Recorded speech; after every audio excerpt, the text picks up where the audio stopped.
नमस्कार मित्रों, मैं हूं आपका दोस्त एडवोकेट अशोक दशोरा, राष्ट्रीय अध्यक्ष पौरुष, इंदौर, मध्य प्रदेश। मित्रों, आजकल की मॉडर्न और एम्पावर्ड सिंगल मम वुमन जो है, उसका लेटेस्ट वर्जन जो है, धूमकेतु की तरह से पूरे ब्रह्मांड में तेजी से घूम रहा है और समाज में उसका प्रचलन बढ़ता चला जा रहा है। वो है स्त्री 4, यानी छुटेली, लुटेरी और भगोड़ी। दोस्तों, अभी तक समाज में हमने 3 प्रकार की नारियों को देखा और सुना है। ये 3 प्रकार की स्त्रियां होती है: कुंवारी, विवाहिता या विधवा। लेकिन अभी पिछले 10-20 सालों में महिला स्वतंत्रता और सशक्तिकरण, वुमन एम्पावरमेंट और लिबर्टी के कारण जो चौथी प्रजाति यानी स्त्री 4 जो तेजी से बढ़ती चली जा रही है, वो है सिंगल मॉम, एम्पावर्ड वुमन, जिसको हम छुटेली, भगोड़ी और लुटेरी के नाम से जानते हैं। अब इन छुटोलियों का एजेंडा जो होता है वो शुरू से बड़ा क्लियर कट होता है। वो ये कि पहले तो 30-35 साल की उम्र तक विवाह ही नहीं करना और अपने माता पिता को मूर्ख बना करके कभी पढ़ाई के नाम पर, कभी नौकरी के नाम पर, कभी कैरियर के नाम पर अविवाहित रहना।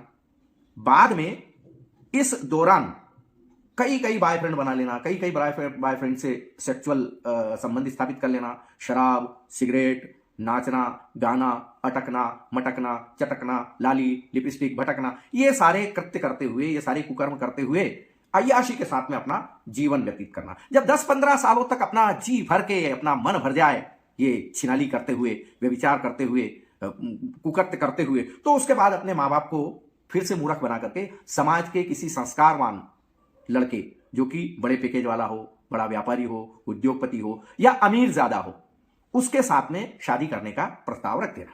लेकिन साथ में होना यह चाहिए कि अमीर ज्यादा के साथ में वो भोंदू किस्म का होना चाहिए, कोई बहुत ज्यादा समझदार नहीं होना चाहिए, उससे शादी रचा लेना। अब शादी रचाने के बाद में छुटेलियों का जो अगला एजेंडा होता है, ये वो होता है कि वो सेक्सुअली तो अनसेटिस्फाई रहेगी, क्योंकि पहले वो महेश, दिनेश, मुकेश, मिलिंद, संदीप के साथ में सारे कुकृत्य कर चुकी होती है। अब उनको अलग अलग प्रकार के भांति भांति के व्यंजन मिल चुके होते हैं।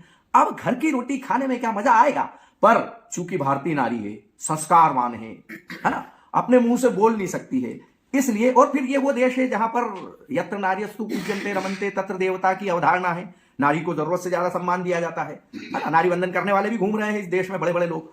तो वो मुंह से तो कहेगी नहीं, लेकिन बताएगी कैसे कि मैं अपने ये तथाकथित बंधुपति से सेक्सुअली अनसेटिस्फाई हूं। पैसे वाला तो खूब है, मजे तो खूब आ रहे हैं मेरे को इसका माल लूटने में, पर सेक्सुअली तो अनसेटिस्फाई हूं, क्योंकि मैं 17 यारों से पहले ही मिल चुकी हूं, हिल चुकी हूं, दिल चुकी हूं।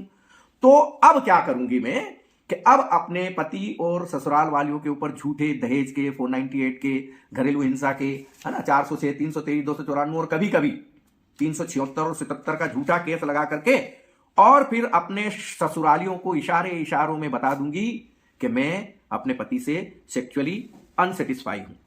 अब प्रश्न यह उठता है कि ये महान भारतीय नारियां जो कि अपनी सेक्स चॉइस को अपने मुंह से, अपने मुखारविंद से नहीं कर पाती है, कह पाती है, तो झूठे केस लगाकर इशारों में बता देती है। अब ये सब करने के बाद में भी ये महान छुटेलियां, भगोड़ियां जो है, ये चाणक्य के द्वारा जो स्त्री के 8 जो दुर्गुण बताए हुए हैं, उन 8 दुर्गुणों का बखूबी दुरुपयोग करते हुए अपनी सास, ननन, देरानी, जेठानी, जो भी उनके घर परिवार में रहती है, उन सबकी ज्वेलरी भी चुरा लेती है, नगदी चुरा लेती है, एटीएम, क्रेडिट कार्ड, ये भी सब लेकर के, और अगर कोई बच्चा हो गया गलती से तो उसको भी लेकर के और भाग खड़ी होती है। ये इनका तीसरा एजेंडा होता है। और ये डकैती करके, चोरी करके, वो भाग करके अपने स्वयं के भगोड़ी होने का भी एक पूरी तरीके से, पूरी शिद्दत के साथ में एक नमूना पेश कर देती है।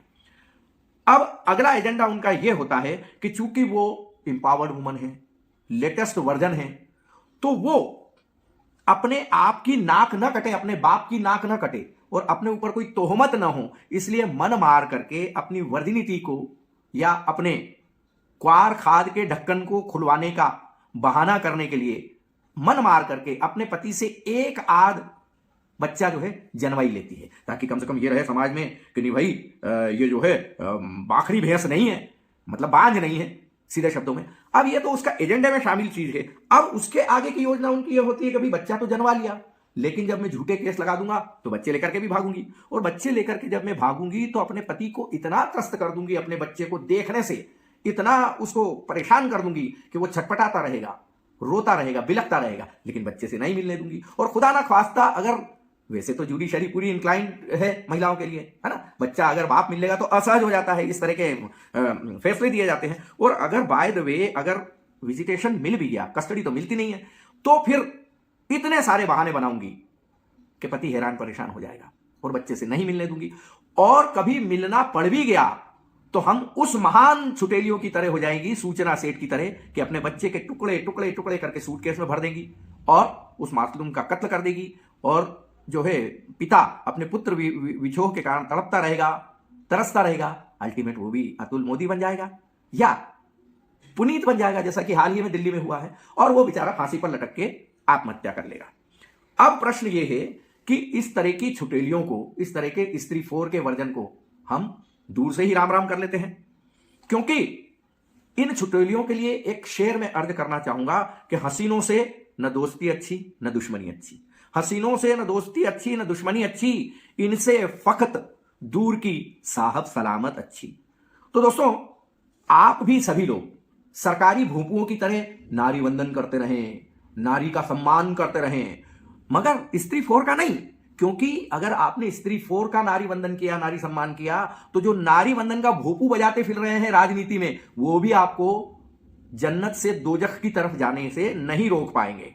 और दोस्तों, अगर आप इस तरह की स्त्री 4 के चक्कर में पड़ी गए हैं, उन्होंने आपके ऊपर डेरा डाल ही लिया है, उनके हत्थे चढ़ी गए हैं, तो कम से कम आप एक काम कर सकते हैं, हमारे इस वीडियो को ज्यादा से ज्यादा शेयर करें, लाइक करें, सब्सक्राइब करें और हमसे संपर्क भी कर सकते हैं, ताकि उन छुटेलियों के हथकंडों से आपको कैसे बचाया जा सके। आप इसके लिए YouTube पर पौरुष हेल्पलाइन चैनल देख सकते हैं, या हमारे नंबर 9425400999 पर हमसे संपर्क भी कर सकते हैं। तो दोस्तों, चलता हूं। आज के इस वीडियो में स्त्री 4 के बारे में इतना ही। अगला वीडियो और भी धमाकेदार सब्जेक्ट लिए होगा।